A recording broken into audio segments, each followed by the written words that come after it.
Hello and welcome to CAD Live, the world's foremost intellectual show about dating and sex and all of that great stuff on the internet at 11:30 a.m. EST on the planet. I think that covers it. I think there's enough caveats in there, isn't there, Jack? We kind of covered it. Maybe a bit more the most degenerate European version of the internet. Exactly. It's a little bit more of a rarefied atmosphere over here, isn't it? You know, we don't quite get the numbers of our friend John or some of these people, but it's a little bit more of an exclusive club, I feel, for the more cerebral red pill degenerates out there. Kind of like that. I mean, we're not in Tokyo, Japan. That is not on lockdown, I believe. I believe they're out of lockdown. Well, I don't think they ever really went into lockdown, or not a very strict one anyway. So I think they've had like a reasonable amount of freedom over there throughout the whole thing. Apart from, I think there's restrictions in place and stuff, but not like what we're suffering here under the wrath of the European powers.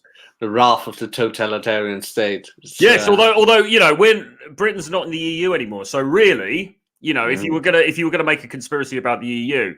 It obviously goes beyond that to other countries. But anyway, listen, let's not get into all of that stuff. No. What we are here to talk about today, as always, is The Art of Seduction, the wonderful book by Mr. Robert Greene. And we're going through and we're doing this breakdown sort of analysis of it. So we're going to be continuing with that today. First thing to say is please do hit subscribe, hit the subscribe button, hit the notifications bell. Give us a comment if you're watching this live, hello, welcome. I see Adam from Florida is here and others. Welcome to the show. If you're watching this on the replay, many thanks for tuning in. Either way, if you're live, stick your comments and questions in the chat. We'll get to them. If you're watching this afterwards, please give us a comment underneath because it really helps to boost the algorithm and push this thing up the charts, as it were. So with that being said, today we are going to be talking about what he calls the seducer's victims, which is slightly even for a show as degenerate as this is slightly creepy sounding and probably not the language that we'd recommend, which is why I made the title Choosing the Right Woman, because I thought that was a little bit more acceptable for this day and age. Appropriate. Absolutely. But Robert Greene, I'm afraid he does use his term victims a lot, but obviously what he means is he's using it, I think, in a playful way, where he's talking about the cat and mouse chase of seduction and all the rest of it. So anyway, this section is called The Seducer's Victims, and then he talks about 18 different types. And the whole purpose of this really is so that when you're out and about, you're out and about in the dating marketplace, you can sort of determine what type of woman she is, and it works for both sexes, but I'm saying woman because obviously we're talking mainly to men here. You determine what kind of woman she is, and then you tailor your game accordingly. So, I find this section interesting, but in reality, is this something you would say really helps or really works? Because it's kind of hard when you first meet somebody to sort of go, oh, right, so she's going to be a crushed star or a disappointed dreamer. So do you think, what's your thought on that generally? It's usually for in the long term when you can categorize people like this. And how I viewed the word victim is more like, how do I say that? I'm at a loss of words for some odd reason. I've been talking all day, so you have to forgive me a bit when I sound a bit strange. But it's more... who is the person in front of you? As in, he later on, after these types, he goes in choosing the right victim. And again, take victim with a grain of salt. He means what I think is more, I can't find the word, but say you're interacting. Do not interact with a woman who is not interested in you. Yes. And that's kind of what he means by choosing the right quote unquote victim. As in, go for the person who's actually interested in you, not the person who's not interested in you. Yeah, absolutely. Well, he does really underline that point, which I think is good because it makes a lot of sense. We'll get into that. Yeah, just to carry on. What he means with the quote unquote victim types is what he mentions as well with all the seductive types. You look at the person and you kind of try to find out what they're missing in their life. Yes. and give them that allure to the thing that they're missing. Yeah, absolutely. Exactly right. So what he says at the beginning, let me just read the intro to this when he's talking about the 18 types, and then we'll go through the different types. So sit tight, people, because we're going to be going through this and there's some useful stuff. But he says the people around you are all potential victims of seduction, but you must know what type you are dealing with.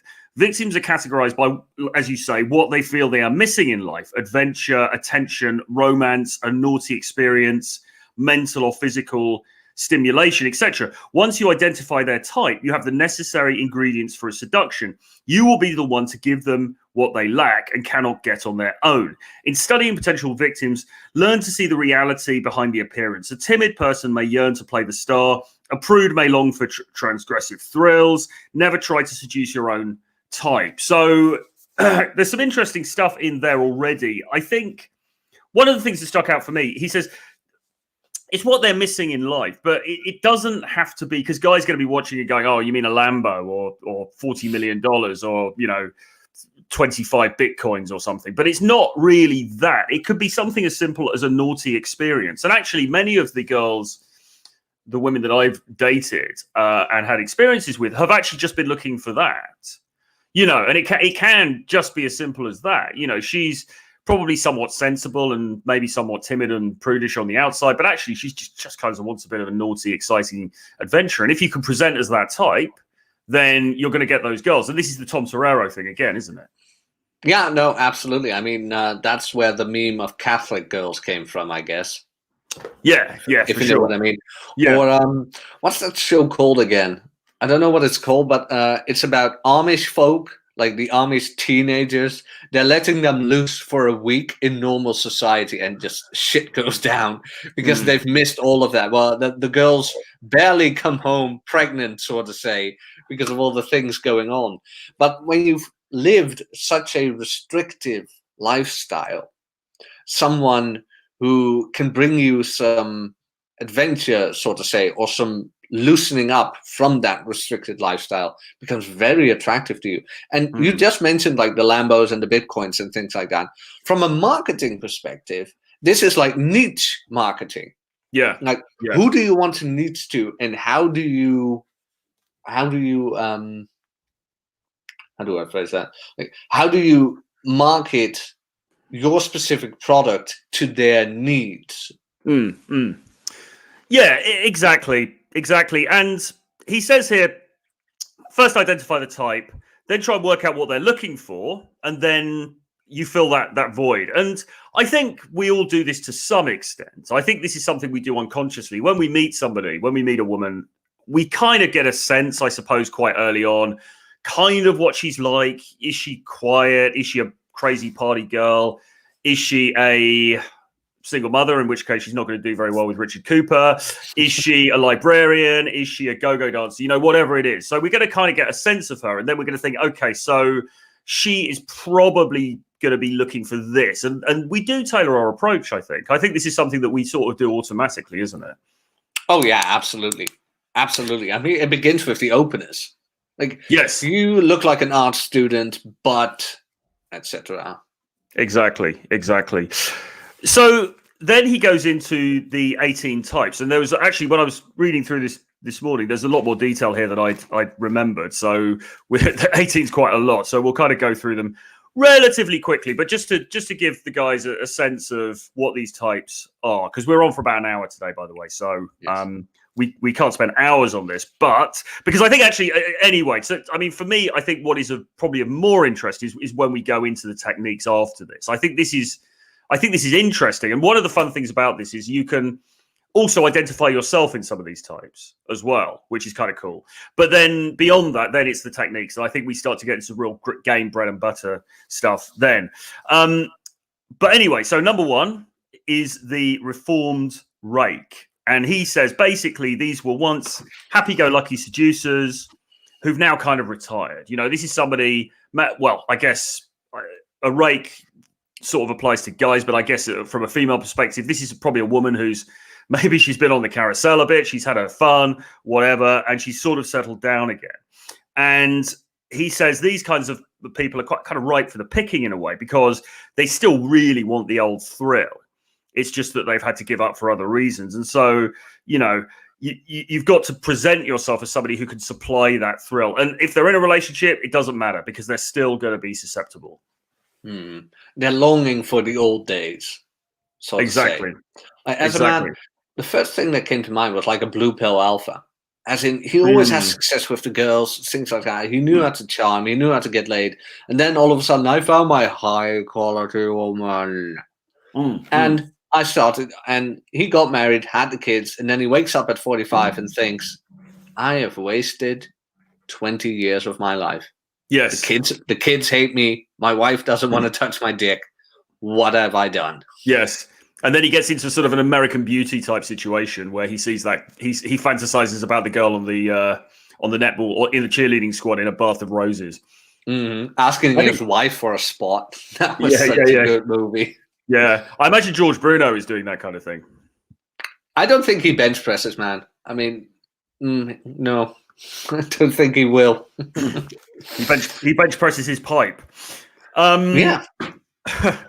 With 2-pound dumbbells. Indeed. So the second one is the disappointed dreamer. And this is somebody who has been basically crushed down by life and is now very sad. Somebody who dreamed big in the old days, and things really haven't sort of gone the way that they hoped. And they want something more out of life. They want a sense of life's disappointed them because it's boring and it's every day and it's whatever. And they want some excitement. They want their dreams to be enacted. And so if you kind of appear as a mysterious, intriguing figure, that's really going to get these people on the hook. No, correct. Like the first thing that came to mind was a certain art student who got rejected from art school. He never got over that. Who was that? Adolf. Oh right, okay, yeah, of course, yeah, of course. Well, that one didn't turn out too well. No, that one didn't turn out too well. It's like you have big dreams, but don't try that again, buddy. But when, let's say, you have the artistic types who actually never go to art school or whatever, yet they keep feeling drawn to it. Yes. And I don't know if you've noticed, but there's something with art school girls. It's just, they've got something. Yeah, absolutely. I'm a big fan of that type myself. And my last main plate was an art girl, but they just have something unique-ish. That niche of art girl. Just, I don't know what it is. Maybe you can explain it better than I can, but yeah, it's just something that they're more. No idea how to describe it. Well, they've got a certain, because they're artistic, I think that is attractive. And while it's often said that guys are only interested in looks and that's it, and if she's got nice T&A, then you're good to go. There is truth in that. But I think actually there are other things. There are other sort of personality type things that do add a certain frisson to getting together with that particular girl. And for me, it varies from guy to guy. But for me, if they're a bit artistic, maybe if they're well read, if they're sort of stylish, there's these different things, and it just adds to it rather than she's just some bird from round the back of the Kentucky Fried Chicken outlet. They just have that kind of finesse, and they can talk for hours and show you interesting things and perspectives, and yeah, it's just something. I like it. I just enjoy it to have something different every now and then. Like we talk in the manosphere all the time, things like that, work-related things, personal trainer-related things, and then you have a girl who all of a sudden tells you about all these creative art things like like art, architecture, painting, whatever, which is a completely different route, which in a way is just sort of relaxing. Yes, absolutely, indeed. So are you saying that you're susceptible? You're a slightly a disappointed dreamer yourself then? Like you find these kinds of women attractive? Yeah, maybe. Who knows? Could very well be. So Captain Mark Zollo, Naughty Nomad, is in the chat, and he says the artistic live in chaos, which is feminine in nature. Well, yeah. What do you mean by that, though? Because I don't think... I get what you mean, but are you saying therefore that it is better to be somebody who's very disciplined and very military and all of that kind of stuff? Because maybe you're right. I don't know. I get what you're saying, but at the same time, you know, if you imagine a really rakish kind of degenerate sort of character whose affairs are in disarray, I wouldn't say that's necessarily. I wouldn't say something to aspire to, but I wouldn't say that that person is necessarily feminine in any sort of pejorative sense, if that makes sense. Yeah, carry on. Well, it's like conscientiousness. That's mostly related to men, and the chaotic is mostly related to women. Like, it's not an AWOL or a AWOL thing. Like, all women are like that, not per se. But when you look at the bell curve, women tend to be more chaotic than men. Yeah, or the bell end curve, indeed. Yeah. So the next one, number 3, is the Pampered Royal. And this seems to be basically somebody who's been spoiled, maybe spoiled by attention or spoiled as a child or whatever. And obviously they have a certain sense of themselves and they've got high aspirations. This reminds me actually of those very princessy type girls that you meet. And sometimes you will meet women who, depending on where you are, but you might meet women from actually a wealthy background, or women who have been somewhat privileged in their upbringing, and they have a certain expectation. You know, maybe they're used to going out in society, as they used to say, and so you've got to kind of bring something additional to the party.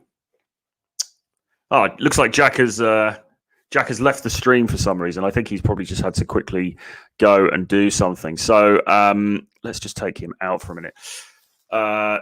Yeah, Rafi, I'm not sure why you're saying that to Jack, but if you could call it a little bit in the chat, that would be good.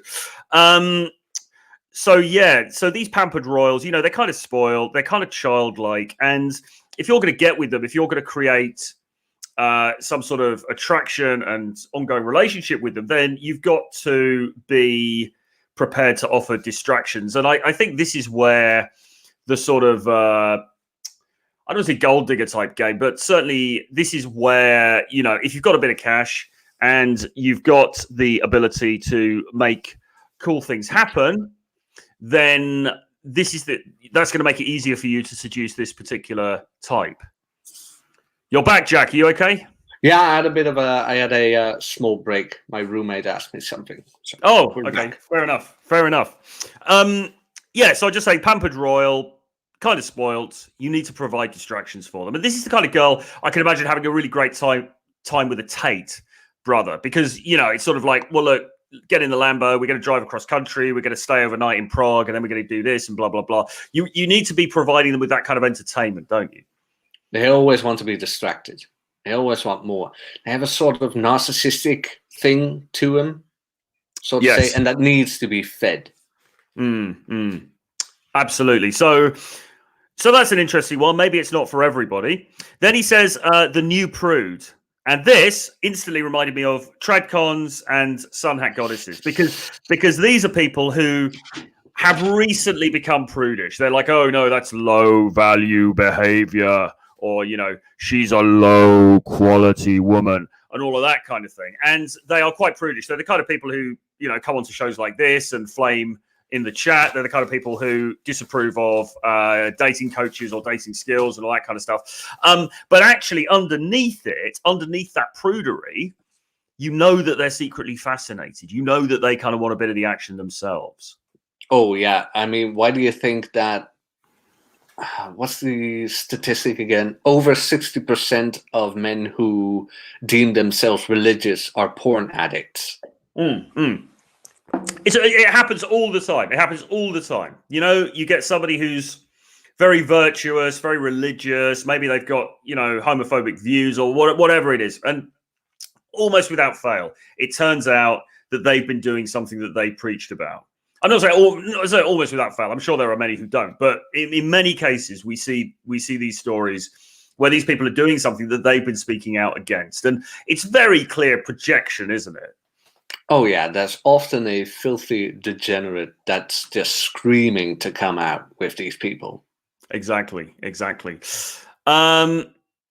So What have we got next? The crushed star. People who were once admired, no longer. So with this, I was thinking of sort of like, I suppose the obvious one is the hot girl, the former hot girl who has now hit the wall, who's a bit of a MILF, if you like, and she no longer quite has that same magnetic appeal for guys as she once did. Now, I'm not sure anybody watching this would necessarily be champing at the bit to go and seduce that type. But if you wanted to, what he says is you got to make them center of attention. You got to make them feel special. Yeah, no, I agree. And it reminds me of one of the worst things I ever heard a woman say. And that was the worst day in a woman's life is when she notices men stop looking at her and start looking at her daughter. Like, I was like, wow. Yeah. That's just brutal. But this perfectly reminded me of it because women, well, they tend to relive their former glories in their minds, and I'm still attractive to men and blah, blah, blah. And then they're 40, and then they start to notice, well, maybe even at 30, depending on the woman, it's like, oh, these 21-year-olds get way more attention than I get. But I'm beautiful, right? I'm pretty. Why is nobody noticing me? And then, well, they hit the mental wall, sort of say, way too late. Yes, which must be a very crushing experience, really. I mean, we talk all about red pill and, you know, the red pill sort of awakening that guys have and feeling the pain associated with that and everything. But it's pretty harsh, really, what happens with women. Or it can be pretty harsh, I think, unless they've set things up properly earlier on in life. Yes, there is a blue pill for women, and it's called feminism. Yeah, absolutely. Indeed. What else have we got? So number 6, the novice. These are naifs. It says they tend to be corrupt. They tend to be kind of fascinated with sort of darker, kind of fairly almost corrupt characters. So, and this we get into some slightly ropey ground here in terms of political correctness. But what he's basically saying is sort of young ingenues, you know, young, sort of quite innocent, unworldly people, women who and they're kind of drawn to bad boys, really. I think that's kind of what he's saying, really. They're kind of drawn to bad boys, but you have to be careful not to be too much of a bad boy, because then you can push them away, because that's going to be too much. So you want to have a hint of it, but not too much if you're looking to get involved with this type. You want that hint of danger, yet be charming as well. Absolutely. Which is what we really preach, isn't it? I mean, nobody is saying that you've got to become some kind of stone cold bastard. I mean, it's nothing like that, but it's just that you need to turn up the dial a little bit on those elements of your personality that are more challenging, because most people aren't that challenging, and that is to their detriment. Oh yeah, absolutely. No, I 100% agree with that. Nothing to add. Cool. Number 7 is the Conqueror, and he says this is somebody with lots of energy. They're always looking for people to conquer.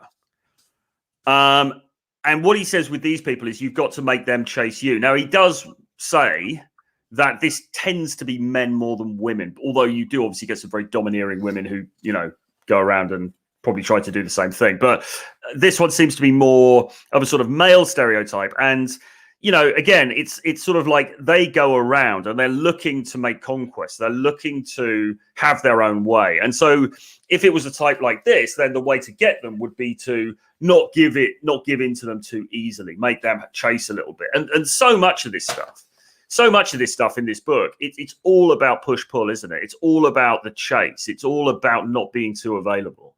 About hot and cold. It reminds me a bit of the Devastated Dreamer as well, because as a conqueror... Hey, thanks, Ben. What an accolade. What an accolade. Well, my beanie doesn't match my shirt. The godson of the manosphere. Oh, God. If I ever earn that title, yeah. I'll retire. No, but what was I about to say? Yeah, conquerors. As in, like, when you have the Devastated Dreamer, he thinks back of his glory days and things like that, but he can't get it anymore. Now, with a conqueror, it will be more like, I could get it, but it's too easy. Yes. This is boring.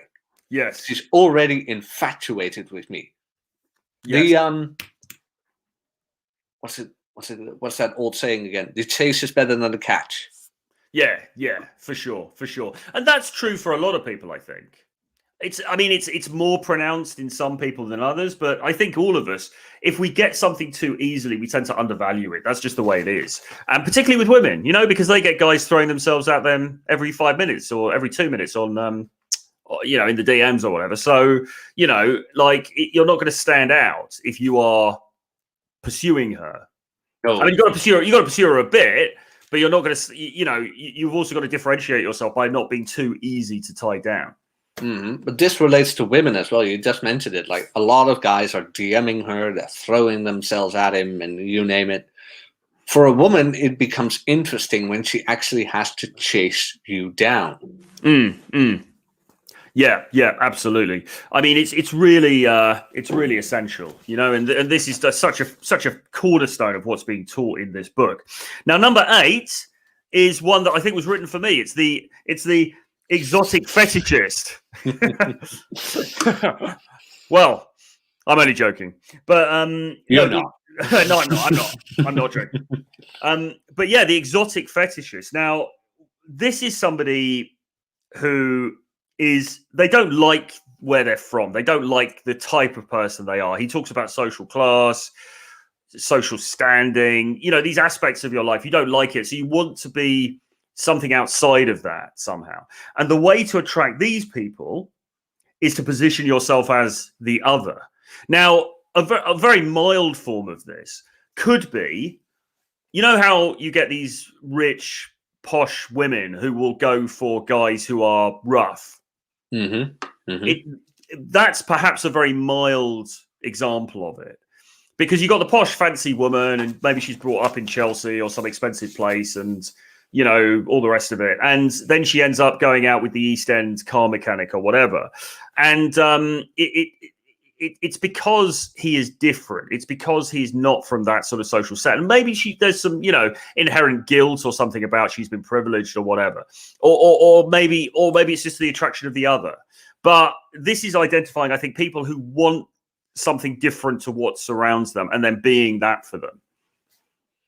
Yeah, I kind of know what you mean. Like, they always look for something different. Yes.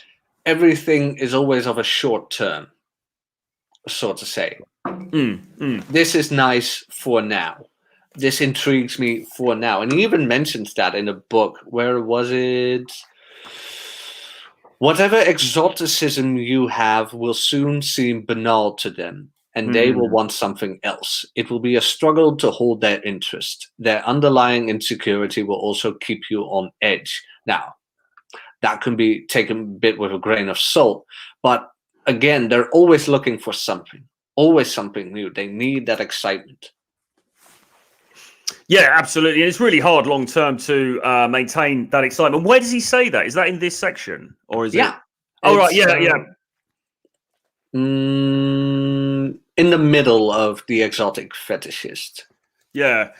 So it's a kind of a game that it's very hard to win. I say win. It's a game that's you can win the game, but it's very hard to stay the winner, because in the end, she's going to be looking for the next bright, shiny thing. And I've experienced this actually with some women. I mean, there are some women who, maybe they travel a lot. Maybe they're looking for different experiences. They're having fun times, and they sort of pick up on you for a while because you're interesting for whatever reason. And then after a bit, they kind of it just loses momentum, because they're kind of like their attention is taken elsewhere. So you can get this type, but you've got to be aware that, holding on to them is going to be a different matter. Oh, really. Yeah. The woman who red pilled me. Really? What was one of these. Yeah. Oh, really? That is a long story, man. That is going to take a show in and of itself. Yeah.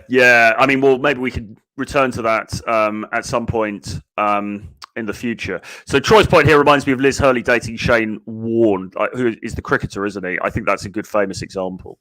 People that know those two. Number 9 is the drama queen, and this is people women, let's say, who hate stability. They want drama and pain. And again, we get into slightly non-PC territory here, because he says you have to give them mental rough treatment. You have to be prepared to sort of mentally treat them rough. Now, this is just classic textbook sort of bad boy stuff, isn't it? Mhm. And I think the drama queen, to be honest, I think probably applies to a lot of young women, wouldn't you say? Oh yeah, absolutely. But it's that dopamine rush they're looking for. Ryan said it best. You have to hate her just a little bit, just just for that verbal excitement. Yes. And he had another great quote. Every now and then, you have to call her a C word. Yeah. Well. And they say romance is dead. Well, yeah, indeed. And Canada, man. Yeah, beautiful. Canada's blooming. But just that verbal excitement, never let it be too boring. Initiate, at least this is something I used to do. I, on purpose, started fights.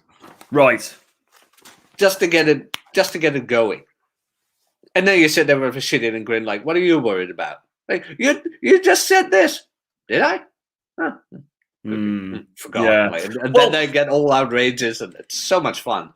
Yeah, well, often this kind of thing happens by accident. So you can do it intentionally. If you understand the dynamics, yes, you can do it intentionally. But it also often happens by accident, because I don't know if you've had this experience, but say you meet a girl and you're kind of, you're into her, but you're not that into her.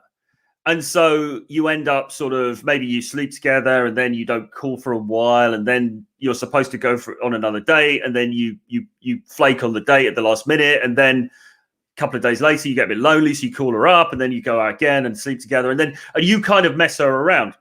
And you're not doing it as a tactic. You're not doing it as a strategy. You're just doing it because you're not that bothered. And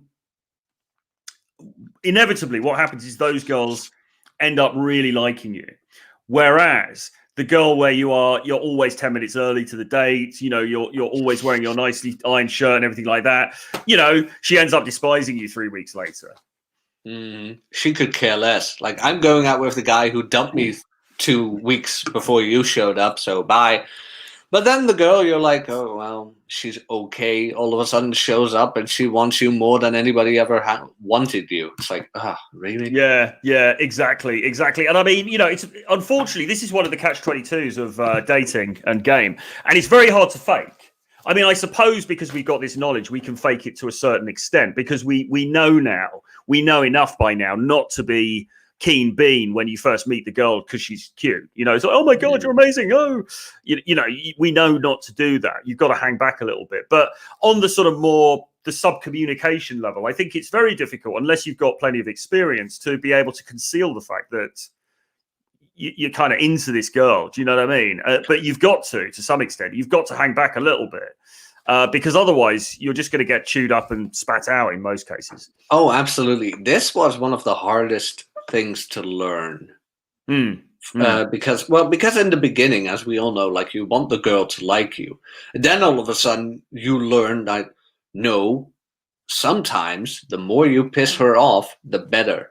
Because the opposite of love is not hate, it is indifference. And that is the last thing you want her to be. Indifferent. Yeah, completely. And I've talked to friends about this as well, and other guys who work in the wonderful dating coach industry, and they will tell me the same thing. That sometimes you do this unintentionally, but the girls that you and sad to say, and it's a sad reflection of human nature, really, but the girls that you treat less well, or that you mess around a bit, even if unintentionally, not in a horrible way, but just, maybe you're just less available, whatever, they tend to have greater passion for you than the ones where it's all running smoothly. That's just how things go down. Yeah. We want what we can't have. Exactly. All right. So what's next? Number 10, the professor. I wasn't massively struck on this one. He talks about somebody who's an intellectual. Perhaps they're kind of stuck in their ways, but also underneath it, they're insecure as well. So he sort of says, with this sort of person, make them feel like a siren, make them feel like Don Juan. So I suppose that means, rather than appealing to their intellect, you're appealing to their sexuality or their physicality. Yeah, they tend to have that. Let's see. Because these people know they're smart. They know that. Like, in all honesty, one of the few things I'm insecure about because of middle school and things like that is every now and then my intellect. It's like, who knows? Maybe people think I'm an idiot. But this is the other way around, where it's like, no, I know I'm smart, but am I physically handsome? I mean, I'll never doubt that. I mean, come on. Obvious. But these people don't know that of themselves. They're not secure in their physical appearance. Probably because they don't even work out, or they don't want to work out, or whatever. You know that stupid meme where this bulky guy walks next to a guy with a big head? Where it's like, where do you train? The library. It's like, piss off. But those tend to be guys like this.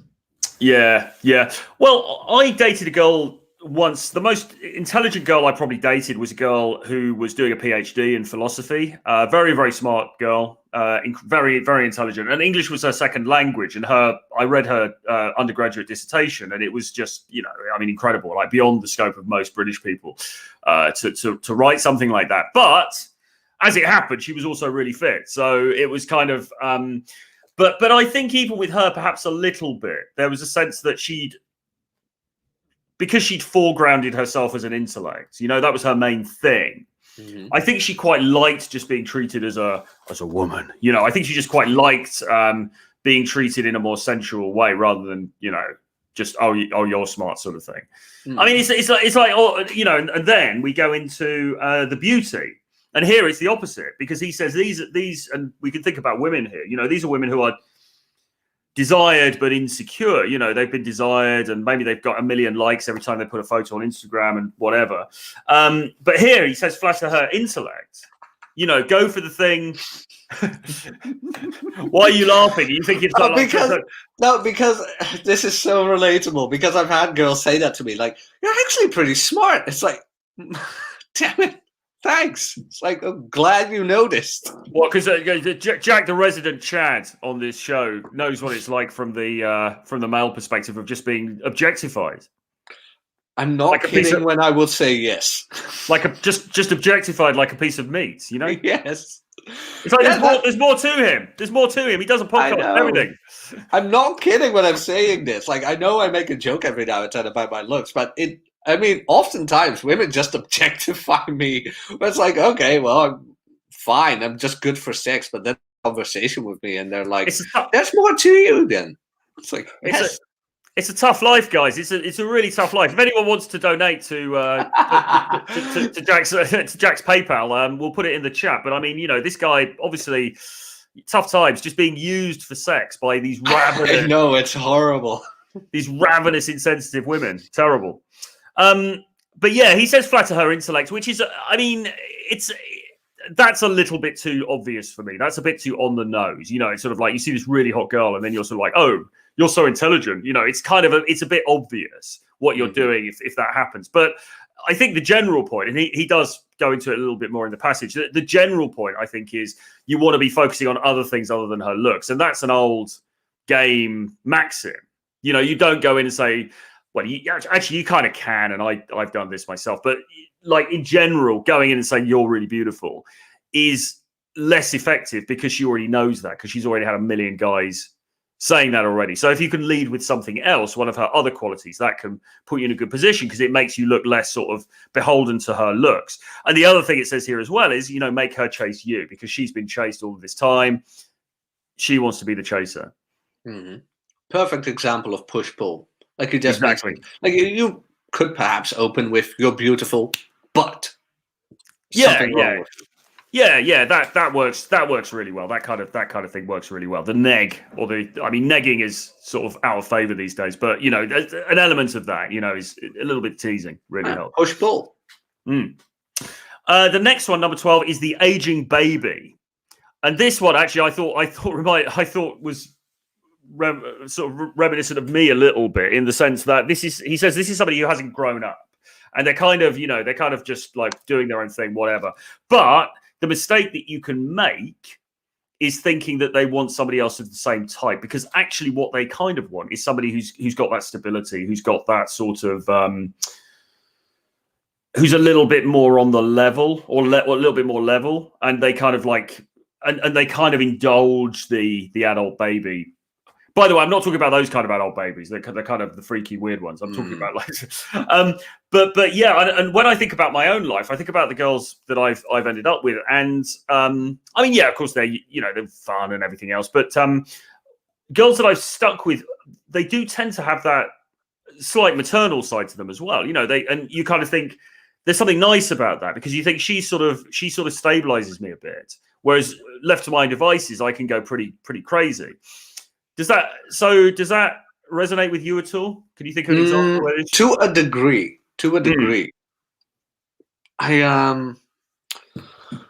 My ex was kind of like that. She was very nurturing, but she had to take care of her brothers and sisters from a very early age. So she had that in her, but she wanted to project that on me as well.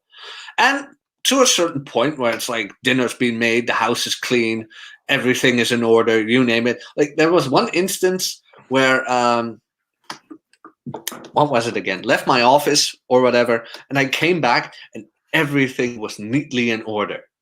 And I looked at her, she's like, I thought this would help. I'm like, well, I'm not complaining, but you didn't have to. Yeah. And then she started to do that with more things and more and more and more, to the point where I stubbed my foot or something like that, and I cursed, and immediately she's like, honey, are you okay? Are you fine? I'm like, don't pamper me, woman. I just stubbed my foot. Nothing more. I'm not gonna die.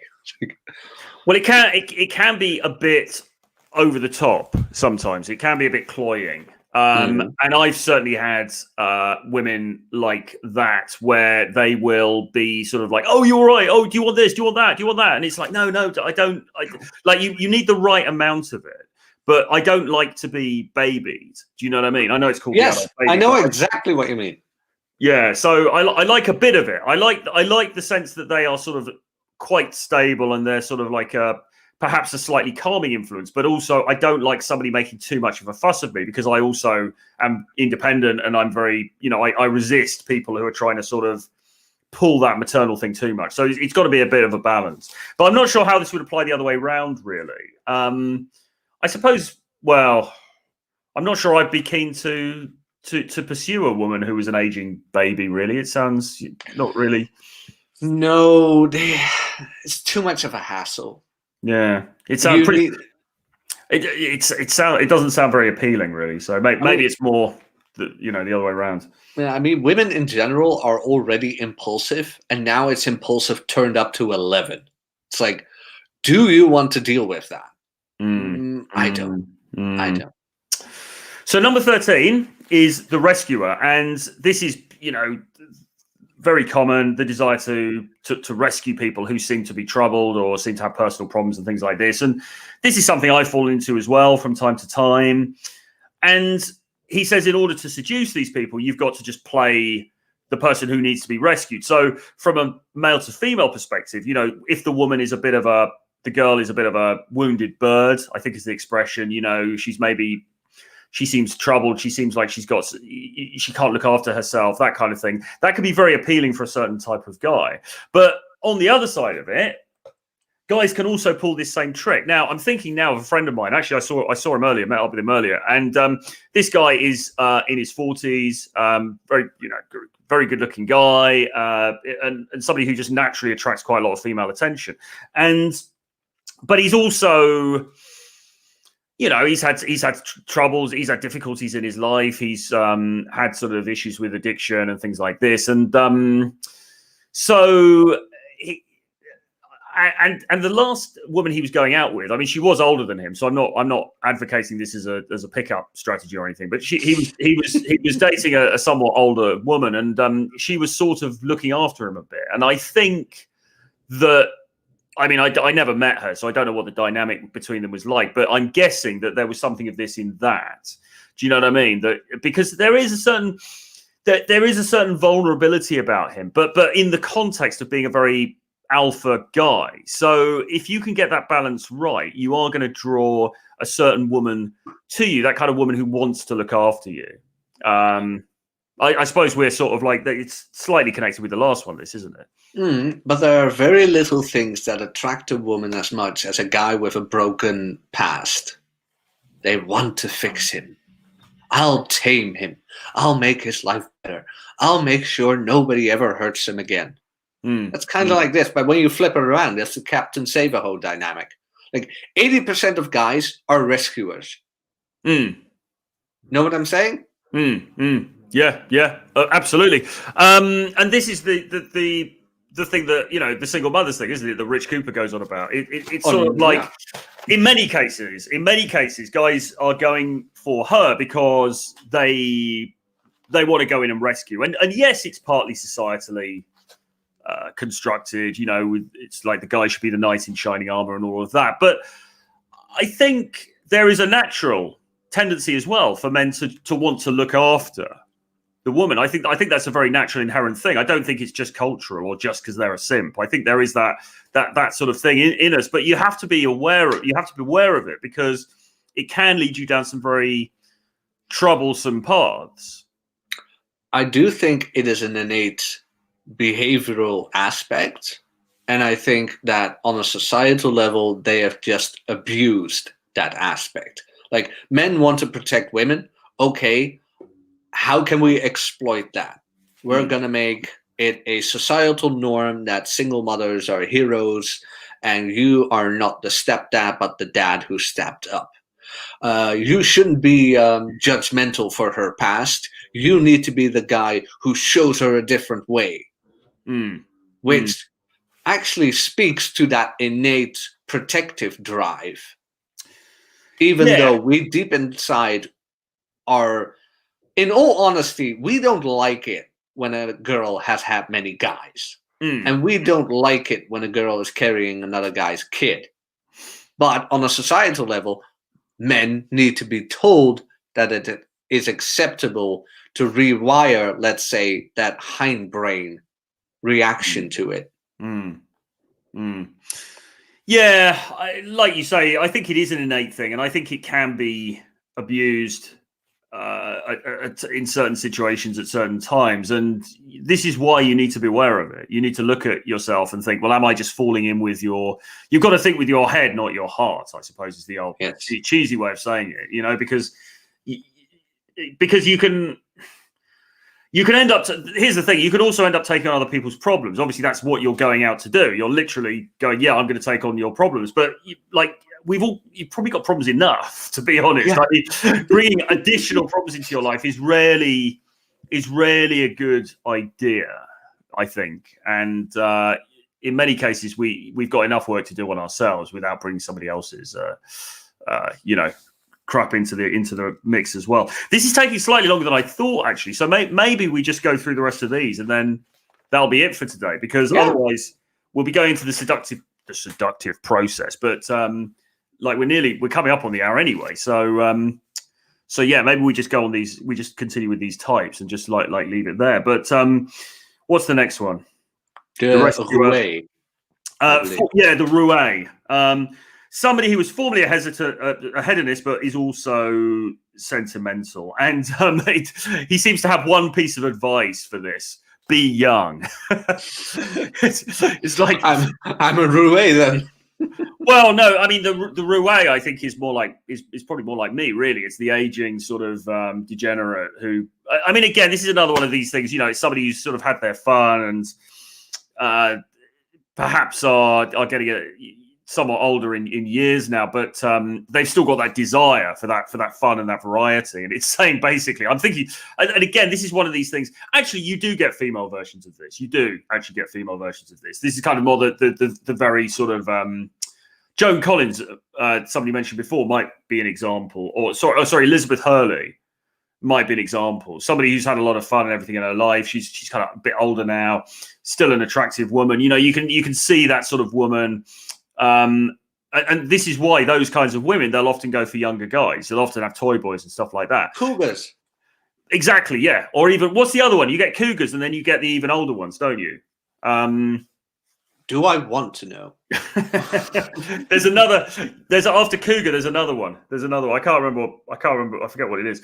But yeah, so you got the cougars. And then you've got the stereotypical guy who's dating younger women. We're watching there's a reality show at the moment, Celebs Go Dating, in the UK, and they're all in this mansion. They've all gone into this house, and there's a few like celebrities, so-called celebrities, and then they bring members of the public in and dating them and stuff like that. And there's this guy, Wayne Lineker, who is he's the brother of the footballer Gary Lineker, but he runs a nightclub in Ibiza, and he's quite big on Instagram, but that's his main claim to fame. Anyway, he's in there, and he's 58 years old, and he has been saying on the show he has never dated anybody over the age of 30.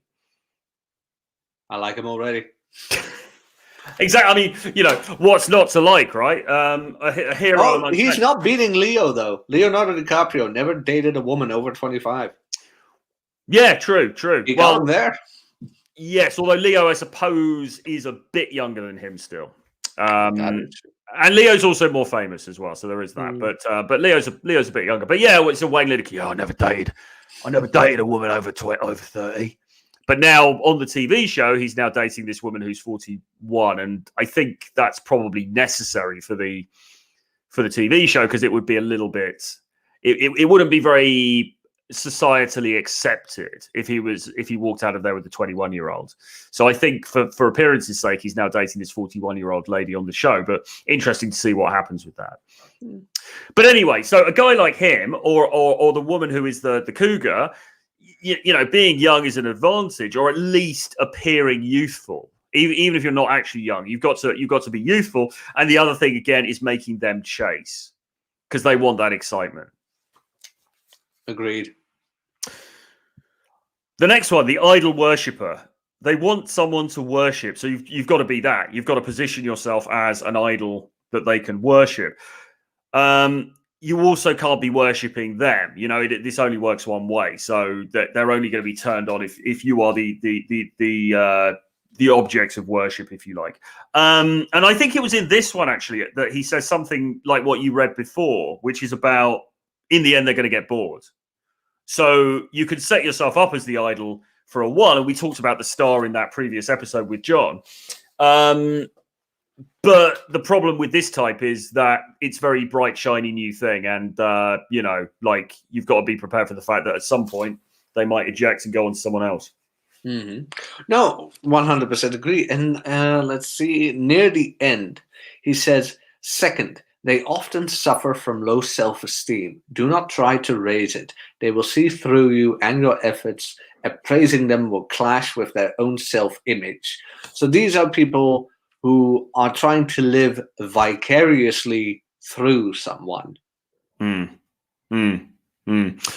Yeah, and I think many people are in this position. We've talked about this before in other contexts, in the context of, why people follow certain social media gurus and things like this. I think a lot of people want to be led. They want somebody to worship, for want of a better term. And so, and to be honest, I think core to my thinking on dating is really that you should position yourself as the idol. That's kind of what the star is about, isn't it? It's like that's kind of how you should be positioning yourself anyway. You should be walking around as if, hey, I'm the idol. Now, some women are going to buy into that, plenty aren't. Fine, whatever. But you want to be positioning yourself like this, and there are certainly going to be types that are more prone to it than others, I suppose. Number 16 is the sensualist. He says they have overactive senses. So, take them to beautiful places, appeal to all of their senses, give them amazing experiences, things like that. Then there's the lonely leader, which is somebody who's very powerful. This could be like a celebrity, or maybe a TikTok girl, or an OnlyFans girl. You don't know what it's like to be famous. Yeah. You've got somebody who's in a sort of powerful position, and his advice here is a little bit cloudy. He kind of says get inside their heads, which I'm not. I think we need to fill that out a little bit for some proper dating advice here. But he sort of says get inside their heads, and in the end they'll start to depend on you. But this is, I suppose, somebody who has a certain status, and maybe even higher status than yours. And so I think he says in this one, this is one of the most difficult. I think he says actually this is the most difficult one to seduce. Yeah. Right? He says it at the end. This is one of the hardest types to seduce, not only because they are suspicious, but because their minds are burdened with cares and responsibilities. They have less mental space for seduction. You will have to be patient and clever, slowly filling their minds with thoughts of you. Exactly. That's what we're doing with the audience. Slowly true. infiltrating over time. I'm only joking. And then the final one is the floating gender, which and if the Black Pill guys watching this want a bit to clip, then you can clip this bit, because I'm not really sure what to make of this one. I'm not sure it works in our context, or maybe it does. I mean, he's talking about people who I suppose have masculine and feminine traits, and he says it's not necessarily obvious. We're not talking about trans people here or anything like that. It's sort of like it could be a guy, but that he maybe he has a certain feminine sensibility. So and with this one, he says that they want people who are like them, so they feel like they can relax. Is there anything in this for us, do you think, or do you think this is one's just not really relevant for our? Doesn't really resonate with me. It does remind me of the Andy Warhol types. You know what I mean? Because Andy Warhol had androgynous characteristics as well. Kind of that playing with the male and female fashion together behavioral. Yeah, I mean, we talked about this on a Rule Zero a while back. I mean, there are certainly plenty of examples of guys who have worn makeup or have dressed in a somewhat androgynous way, and they have girls all over them. There is certainly that. So, but I don't quite know if that's. I'm not quite sure what he's saying here. Really, I don't quite know if that's what he means. I mean, it certainly fits in with his other. What he talks about elsewhere, though, this idea of ambiguity. Because again, you've got a guy like Russell Brand. Russell Brand was pretty skinny back in the day, but actually has always been quite well put together. He's always sort of reasonably been in shape. I think he's in better shape now, but he used to wear eyeliner. He used to wear frilly shirts, so there was a hint of sort of femininity about him, or about the way that he presented. And guess what? The girls went mental for him. So there's definitely something in that for sure. But it feels like I'm not sure that he would have been appealing to women who were themselves floating gender women. I think he was appealing to quite feminine women. So I'm not quite sure. I don't know. The jury's out on this one, I think. I'm not sure about this one.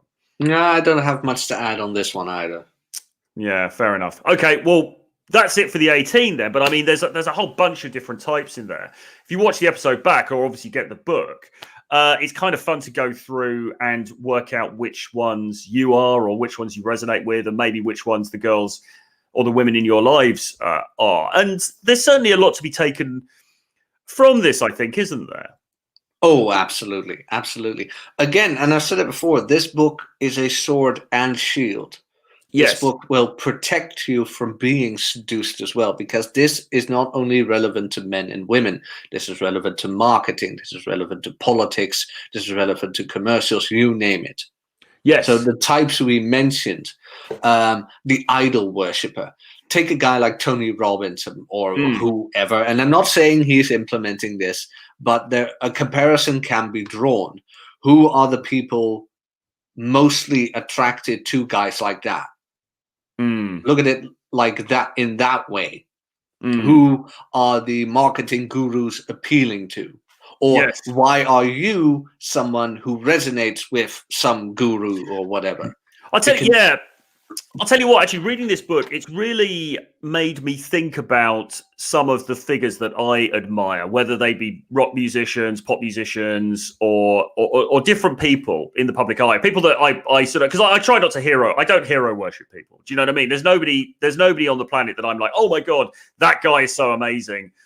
I would lay down my life for that guy, because that would just be that to me is pathetic. And that's why I've never totally really got the Trump thing, to be honest. But there are people you admire, and reading this book, it's really helped me to sort of see under the bonnet of what some of these people have been doing, actually, because you recognize bits. You go, oh yeah, that person has a bit of this, they're doing that thing, and they probably don't know, they probably haven't read it, but it's just that these things work, they're kind of universal. So it's really fascinating, both as a way of planning your seduction strategy, but equally understanding the women that you come into contact with, and also understanding society maybe on a bigger level, and how marketing works, how politics works. Yes, and why certain ideas are popular and why certain things are not. Astrology. Yeah, I never got into that, but whatever. I mean, chicks dig it. Let's use it. I'm a Leo, by the way, for girls. Pat Stebbing digs it, but no, I mean, but it's surprising when you go onto Twitter. There's this male astrology community, isn't there? And you kind of at first you think, well, what the hell, why are they into that? But I mean, it's in this book a few times. It talks about people being really drawn to the esoteric, really drawn to the mysterious or the sort of the otherworldly, and I think it's just that. I mean, as crazy as it may seem to us more rational folk over here, right? People are into this stuff, I never knew they had a community. Well, there are certainly some astrology and numerology guys on Twitter. I mean, Pat Stedman was kind of bigging up some of the astrology guys, and numerology was a big thing for a little while, so it's certainly out there. But I wouldn't advise anybody go and explore it. Ian says, even though Ian, regular viewer of the show, good to see you, Ian. Even though I've had girlfriends, success with attractive girls, can approach easy and had a decent pre-lockdown, my biggest struggle is believing I'm enough. Bullying and early family problems, TMI. Well, no, it's absolutely not TMI at all, because, we're all here to share, and it's great that you're able to share that with us. I mean, What do you think about this, Jack? Because we've both experienced difficult family situations and stuff like that. Struggling to believe you're enough. Any thoughts on that? It's a long time ago, but I have had it. Okay, Ian, the girl is with you for a reason. If she didn't want to be there, she wouldn't be there. Look at what she does. Not at what she thinks. I make this mistake sometimes as well. Like I think to know what they think. But look at her behavior. If she actually thinks you're not enough, she wouldn't be there. She would be somewhere else. So look at what people do, not at what they say. And when you tend to focus more on that, you start to quit filling in thoughts for people. Yeah, indeed.